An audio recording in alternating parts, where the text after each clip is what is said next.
Mister Ranjan से मेरी मुलाकात बिहार में हुई। मैंने शहर में काफी सारा वक्त बिताया था, तो यहाँ इस शांत जगह और हरियाली में आना वाकई मुझे बहुत अच्छा लगा। हम चावल के खेत में मिले और मैं जानती हूँ कि चावल इस क्षेत्र का एक बहुत ही महत्वपूर्ण अनाज है। मिस्टर रंजन ने मुझे एक पारंपरिक गाना गा के भी सुनाया। वो यहाँ की संस्कृति को महफूज रखने में दिलचस्पी लेते हैं। हमने बैलगाड़ी पे गांव के सौंदर्य का लुत्फ उठाया, जिसको 2 बैल खींच रहे थे। मैं शायद पहली बार भारतीय गांव की खूबसूरती को देख रही थी। एक आदमी पटुआ बना रहा था। उसने लंबी लकड़ियों को पानी में भिगोया था और मिस्टर रंजन ने कहा इसे 1 महीने के लिए नरम होने तक रखा जाता है, जिसको सुखाकर रस्सियां बनाई जाती हैं। फिर हम उनकी पत्नी से मिले और उनके पुश्तैनी मंदिर में भी गए, जहाँ पर वाकई बहुत शांति थी।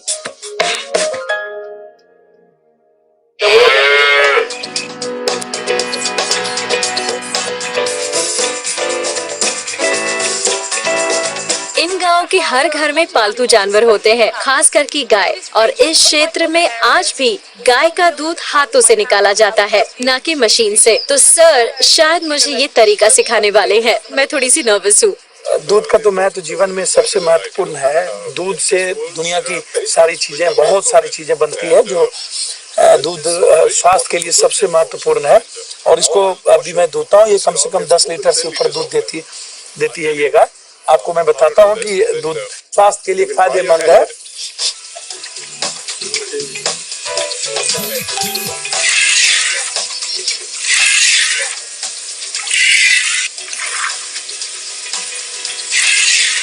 You try? जी बिल्कुल। Very good. Come. हाँ, And you try? ठीक है। You take it here.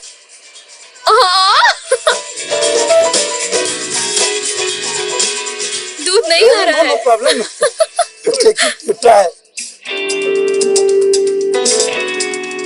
बिल्कुल नहीं हो रहा है। No. You try. You try less. You try. Okay.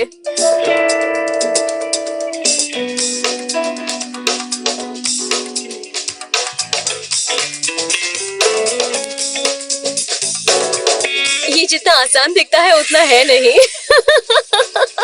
Less you go to London and daily you drink in 1 glass because it's very healthy. Better you drink it in glass. Take it.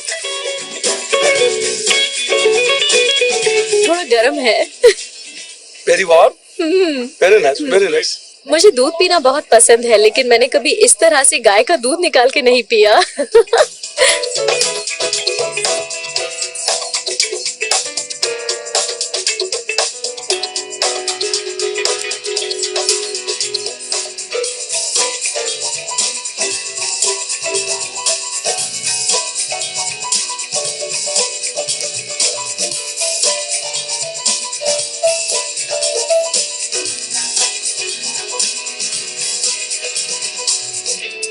इस इलाके में गोबर को घास और पटुए के साथ मिलाया जाता है और खाना पकाते वक्त ईंधन की तरह इस्तेमाल किया जाता है, जैसे कि हमने पहले भी किया था। तो आज मैं इसे बनाने की कोशिश करूंगी। क्या मैं शुरू करूं?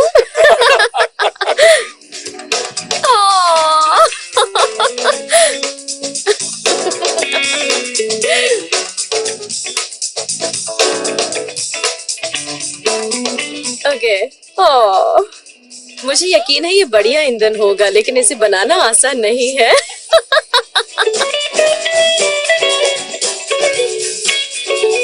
मैंने कभी गोबर नहीं मसला था।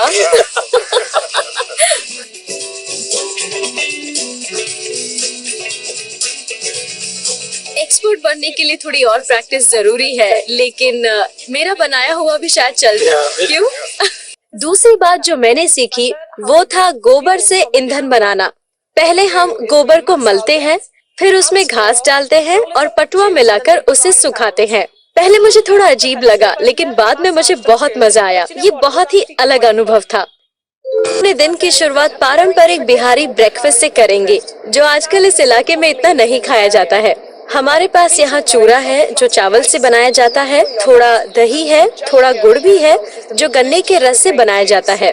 आपको मुझे इसे खाने का तरीका बताना पड़ेगा। यहाँ ये आसानी से मिलने वाला सामान्य लोगों का नाश्ता है, खास करके बिहार का और मिथिला का भी। और अगर आप ये नाश्ता करते हैं तो पाचन के लिए बहुत भारी होता है। ये जो दही आप देख रहे हैं ये प्योर दूध से बना हुआ है और ये चूड़ा चावल से बनता है। चूड़ा दही पाचन के लिए भारी होता है। गांव के लोग इसे सुबह खाना पसंद करते हैं ताकि पूरा दिन वो खेत में काम कर सकते हैं और सीधा बाद में शाम को खाना खा सकते हैं। मतलब इसे खाने के बाद ज्यादा भूख नहीं लगती है। हाँ, और आप रह बिल्कुल, सकते बिल्कुल। हैं। अगर आपको 6-7 घंटों तक कुछ नहीं खाना है तो आप दही चूड़ा खा सकते हैं, फिर आपको भूख नहीं लगेगी, बिल्कुल भी नहीं। चलिए अब हम लोग नाश्ता करते हैं। पहले चूड़ा और फिर ये थोड़ा सा दही मिलाना है, खड है, काफी आपको मिक्स करना पड़ेगा। साथ में ये हाँ ठीक है, दोनों हाथ से। नहीं आप एक हाथ से मिला सकती है। One hand.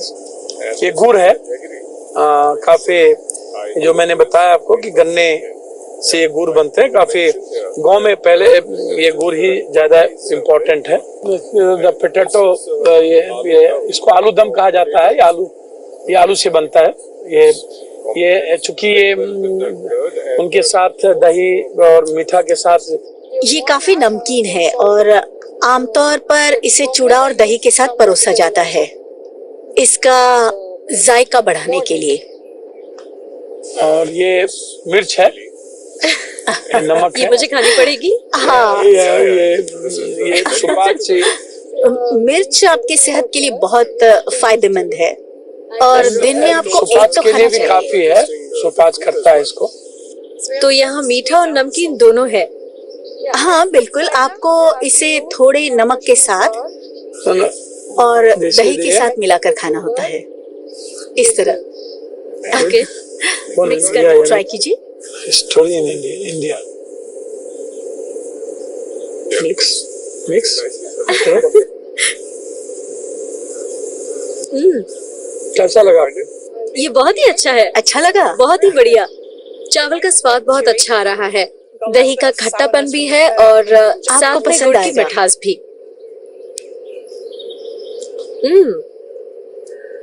दम आलू का स्वाद इसमें बहुत अच्छे से घुल मिल गया है और गुड़ की मिठास भी। तो अब मुझे मिर्च खानी होगी। हाँ, ठीक है।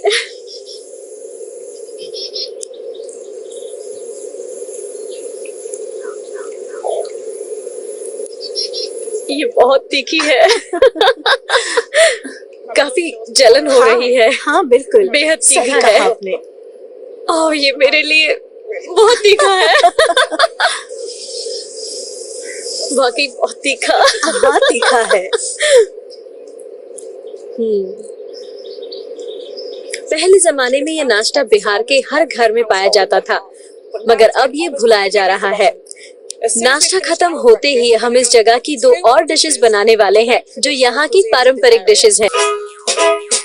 मिस्टर राजेश रंजन खाना बनाने की तैयारियों में व्यस्त है, तो मैं यहाँ गनहारी साग लेने आई हूँ जो यहाँ पर उगाया जाता है।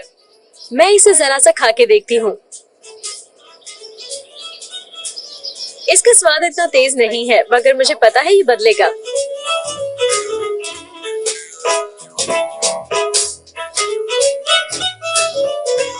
हम यहाँ इस खूबसूरत गांव में बिहार के एक पारंपरिक डिश बनाने वाले हैं जिसका नाम है गनहारी साग। इसके लिए चाहिए सरसों का तेल, गनहारी साग के पत्ते। इसे हम पारंपरिक चूल्हे पर पकाएंगे और ईंधन के लिए गोबर। क्या आप मुझे बता सकते हैं ये चूल्हा इतना महत्वपूर्ण क्यों है? जो चूल्हा है ना, ये चूल्हा हमारा ट्रेडिशन है, पुराना हमारी परंपरा से जुड़ी हुई है। पहले गैस नहीं था, बिजली नहीं था। हमारा जो खाना है ये पूरे बिहार का जो खाना पकता था वो चूल्हा पर था। सबसे बड़ी चीज है कि बहुत चीज मतलब इसको किसी तरह के कोई खर्च नहीं, मिट्टी से चूल्हा बन जाना। और दूसरी चीज जहाँ तक ये जो गोबर से, ये गोबर को पात के उसको धूप में उसको दे दिया जाता है सूखने के लिए।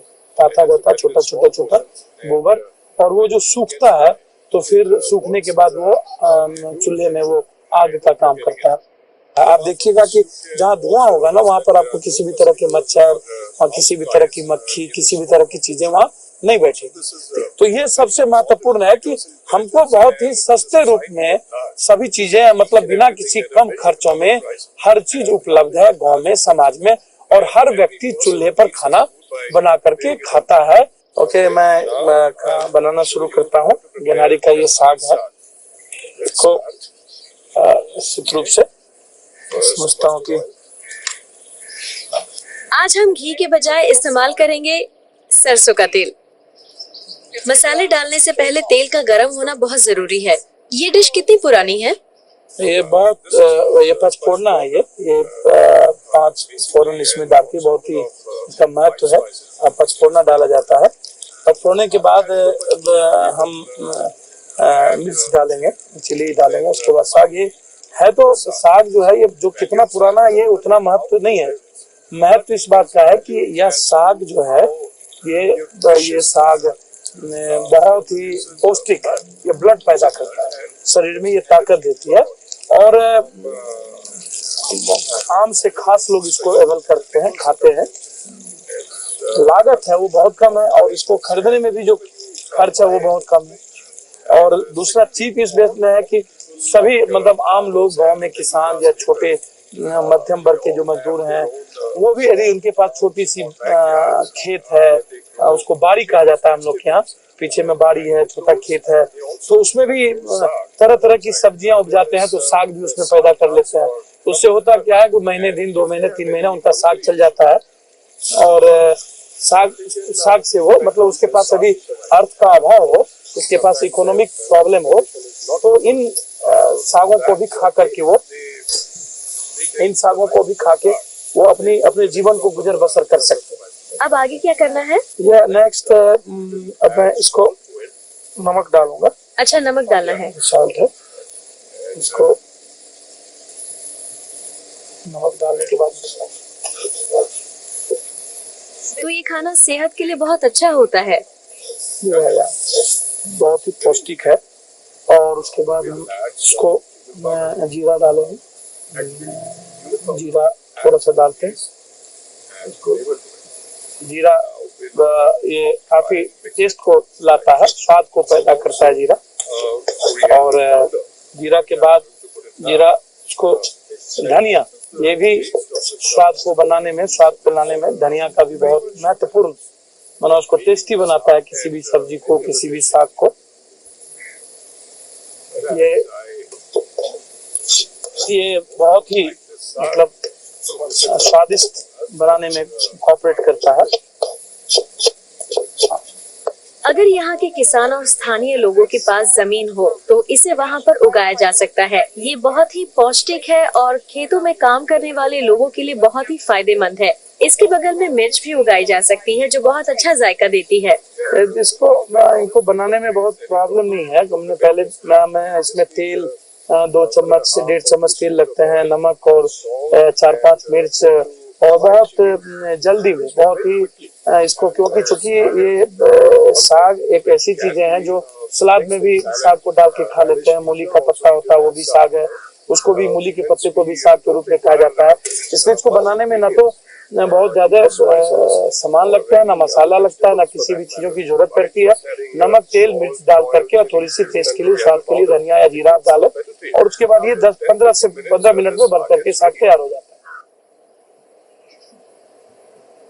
गनहारी साग अब तैयार हो चुका है और हम इसे खाने वाले हैं केले के पत्ते पर, जिसमें खाने का मजा ही कुछ अलग होता है। ये अब बन के काफी तैयार है और आप इसको खा सकते हैं, बहुत स्वादिष्ट है। ये बहुत ही अच्छा है सच में।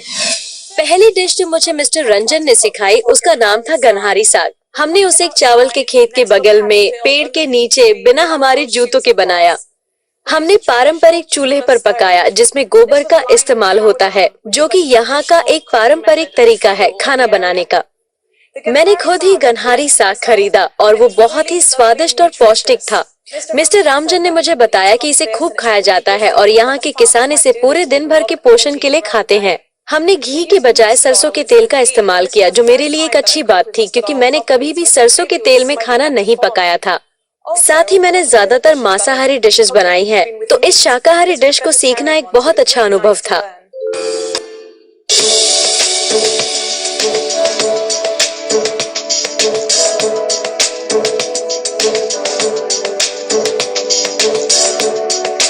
अब हम थोड़ा रोल रिवर्सल करने वाले हैं और मिस्टर रंजन मुझे कद्दू और अलसी की सब्जी बनाना सिखाने वाले हैं। हम पारंपरिक चूल्हे का इस्तेमाल करेंगे।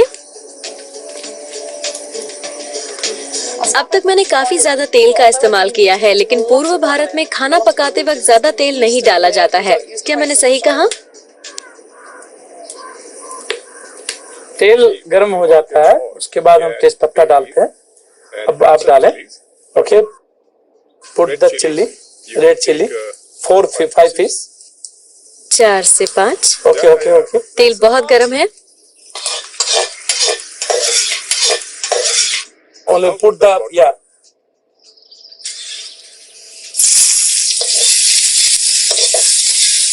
All the food, all cut it. क्या ये डिश किसी ओकेजन पे बनाई जाती है? नहीं, ओकेजन तो कई है, लेकिन जो सब्जी है ना कद्दू, यह सब्जी गर्मी महीने में खाई जाती है और इसके जो तासीर होते हैं इनके वो बहुत ठंडा होता है। पेट के लिए भी बहुत सात्विक सब्जी है ये सबसे ज्यादा। अब हम स्वाद अनुसार नमक डालेंगे। ठीक है। अब फिर क्या दूं? जीरा, ये हल्दी,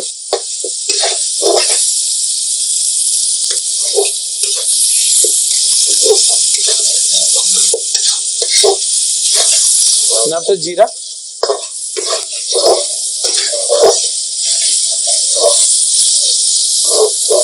ओके ओके ओके ओके।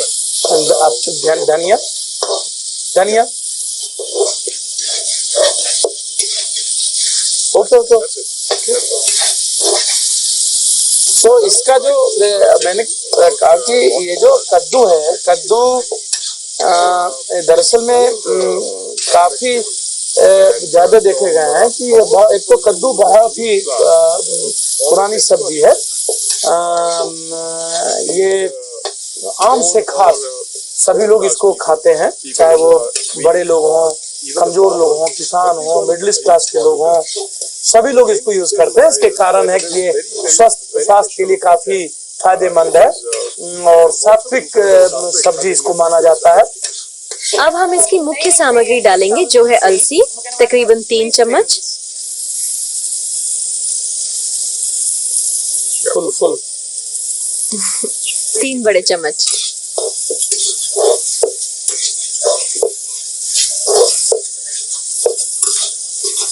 क्या ये डिश होटल्स या रेस्टोरेंट्स में मिलती है?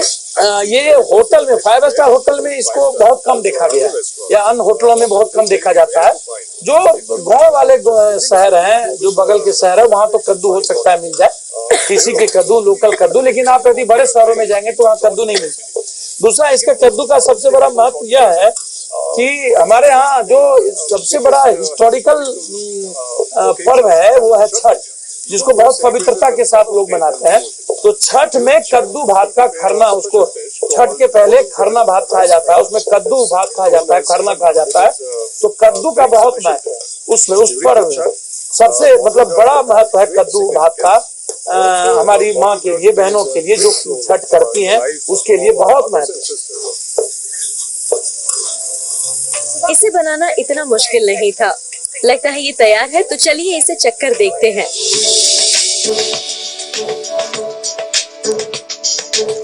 तो अब मैं इसे खाने के लिए तैयार हूँ।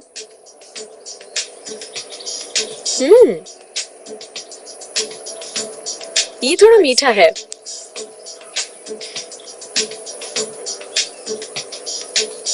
स्वाद में अच्छा है। अलसी की वजह से ये क्रंची बन गया है।